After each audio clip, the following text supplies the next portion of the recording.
Hello YouTube. How's everybody doing? I know it's been a little while. I guess a little while for me.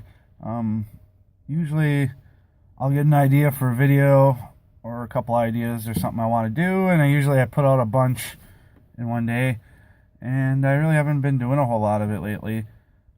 Just because I've been busy, and truth be told, I just really haven't felt like doing videos. Um Maybe a little YouTube burnout, compiled with being busy, and some of it because of the weather here. And what I mean by that is, when you spend half the year in winter, and when it warms up, you just want to be outside. But I figured I'd jump on, make a video today. It's going to come to you in two parts. The first one, last weekend, I went on a 100-mile rummage sale.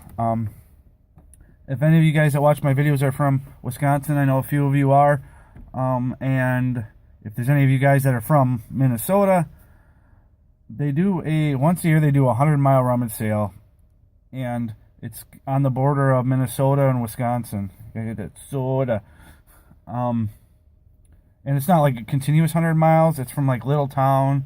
We'll have, all the people in the town, or quite a few of them will have a bunch of rummage sales, and then you drive to the next town, and they'll have more there. So you're just kind of hopping from town to town, and it's quite a ways away from where me and my wife live. So I think we put on like 400 miles last Saturday doing this. And when she first talked about it, I wasn't sure, because if any of you have ever did a road trip with either your spouse or your girlfriend, it's about a 50-50 shot. This, either it's going to go good or it's going to go really bad. But it was really good. The rummage sales were okay. They started on Thursday, so by the time Saturday came through, it was pretty picked over. But the neat thing was that all these towns are along the border of Wisconsin, Minnesota, and they're right along the Mississippi, we're on the border there. So this whole time you're going from little town to little town, and they are very small towns, a lot of them unincorporated. But as you're going from these little towns, you're driving right along the Mississippi, and it is just beautiful. The scenery was worth it in itself. Getting out of town was nice too, but compiled with just driving right along. I saw a lot of motorcycles out, and if you have a motorcycle, it'd be probably a great ride, because you're also driving through kind of these bluffs on one side, and sometimes you get up on top of them, but the scenery is just breathtaking. Along with that too, we got to see where Laura Ingalls was born. The Little House in the Big Woods books, and I forget what other books she had written, and the Little House on the Prairie TV series, which was kind of based on it. But anyways, what I did score though is one pipe. It is a yellow bowl. Got it at a garage sale for $1. I haven't really dated it yet. I haven't had time to really check into it, see how old it is. Kind of getting a backlog of estate pipes I need to work on, but like I said, it's summer here, so I'm going to be outside. Thing I've noticed, I have two yellow bowls now. One I'm still working on. Now this one, and I got a couple other pipes, but they're not yellow bowls. And what I've noticed with yellow bowls is so far, all of them have loose stems that I've had. And second of all, I don't know if you can pick it up. They must, on these yellow bowls, they must put a finish on them. It's not wax, because every one I have has just this, and I don't know if you can get a picture of it. It has, the finish is all cracking and coming off like a lacquer. So I don't know if that's something that yellow bowl did, but like I said, the two I got, the stems are loose, which might be just coincidence, and the finish is all cracked up. You can tell where it's flaking off. But for $1, hey, it's better than a stick in the eye or a kick to the crotch. The other thing, if you followed me on Instagram last week, I posted a picture of a project I had started, and it was a turkey pot call. And for you that are not familiar with turkey hunting or what it is, this is a turkey pot call. or they call it a pot call. And it is made out of Purple Heart, and I finished that last weekend as well. It is a 3-inch slate call with a glass soundboard, which there's another, you can only see that shiny thing through there.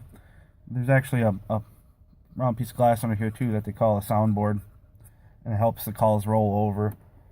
And I say that because then I have a striker I made too, and I've mentioned the strikers a couple times in my video, and like I said, if you weren't a turkey hunter, you wouldn't be familiar with what I'm talking about when I talking about turkey pot call strikers that I make.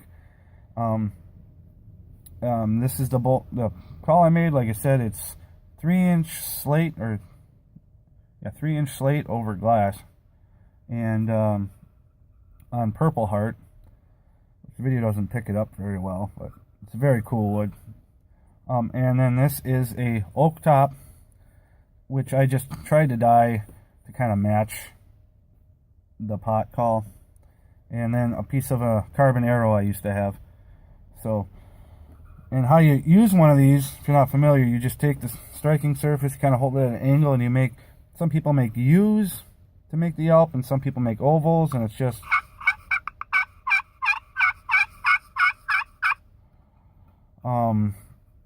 I haven't really tuned it yet, but, or you can do clocks and just, you know, and then the yelp or the purr.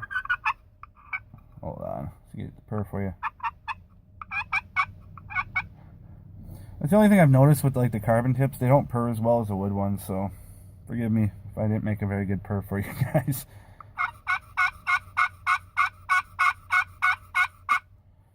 But yeah, if you guys are, any of you guys are turkey hunters that watch, strikers, they're really easy to make. And it really changes the tone of a call. So I mean, instead of, for me, instead of like holding like 3 or 4 calls, I'll usually carry 2. I usually carry like I got a crystal one, crystal over glass, and I got a different slate call I made years ago. But a lot of guys still carry more than that. I usually use my crystallized one, more of a locator one, because that's kind of a higher, raspier sound, and then the slate call I really like because you can change the tone on there quite a bit from going from the outside to high to the middle to the more lower, raspier one. But instead of carrying more calls, I usually carry quite a few strikers I made because the tone can change dramatically from like that to a Purple Heart striker to there's acrylic strikers to oak to ironwood to there's all kinds of them. But that was pretty much my weekend. I figured I'd jump on.